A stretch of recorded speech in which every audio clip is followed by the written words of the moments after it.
Telangana federation of chamber of commerce ప్రతినిధులతో కేంద్ర మంత్రి సమావేశమయ్యారు. హైదరాబాద్ టూరిజం ప్లాజాలో నిర్వహించిన ఛాంబర్ ఆఫ్ కామర్స్ సమావేశంలో కేంద్ర మంత్రి జితేన్ రామ్ మాంఝీ ముఖ్య అతిథిగా పాల్గొన్నారు. ఎంఎస్ఎంఈ సెక్టార్లో ట్రేడర్స్, టెక్స్టైల్స్ ఇండస్ట్రీ ఎదుర్కొంటున్న సమస్యలను కేంద్ర మంత్రికి వివరించారు ఛాంబర్ ప్రతినిధులు. ఎంఎస్ఎంఈ లాగా ట్రేడర్స్కి సబ్సిడీ బ్యాంకు రుణాలు ఇవ్వాలని కేంద్ర మంత్రిని కోరారు. జీఎస్టీ స్లాబ్ల విషయంలో 5% చేయాలని కోరామన్నారు. ఆన్లైన్ ద్వారా మీడియం స్మాల్ ట్రేడర్స్ నష్టం జరుగుతుందన్నారు. వారి కోసం ఓ పాలసీ రూపొందించాలని కోరుతున్నామన్నారు. ఈ అంశాలపై కేంద్ర మంత్రి సానుకూలంగా స్పందించినట్లు ఛాంబర్ ఆఫ్ కామర్స్ ప్రతినిధులు పేర్కొన్నారు.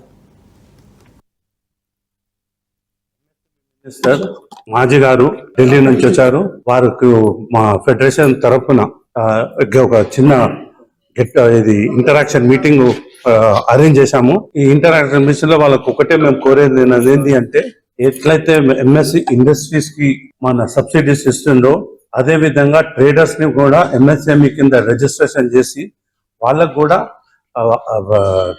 ఏదే విధంగానైతే ట్రేడర్స్ కి సబ్సిడీ ఇంట్రెస్ట్ ప్రకారం ఇస్తారో అదే విధంగా ట్రేడర్స్ కూడా ఇవ్వాలని రిక్వెస్ట్ చేస్తున్నాము. అదే కాకుండా బ్యాంక్స్ కూడా నాన్ కొలేటరల్ లోన్స్ ఎస్ఎంఈసీకి ఇస్తుంది.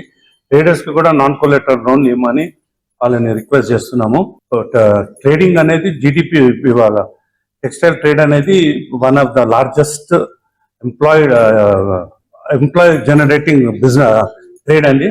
అదే ప్లస్ ఇవి ఏవైతే ఉందో ఈ టెక్స్టైల్ ఇండస్ట్రీస్ కి వాళ్ళకు కూడా యూనిఫామ్ జిఎస్టీ స్లాబ్ తీసుకురామని వాళ్ళకు చెప్పాము. ఇప్పుడు అబౌవ్ 1000 రూపీస్ ఉంటే 12%, బిలో 1000 ఉంటే 5% ఉంది. దాన్ని 5% యూనిఫామ్ ట్రేడింగ్ కింద తేమని చెప్పాము. దీంతో బిజినెసెస్ చాలా ఎఫెక్ట్ అవుతున్నది. ఏది మన జొమాటో కానీ, ఇటు మంత్రా కానీ, ఇటు ఇవి కానీ, ఇవన్నిటి వల్ల మీడియం అండ్ స్మాల్ ట్రేడర్స్ చాలా ఎఫెక్ట్ అవుతున్నారు.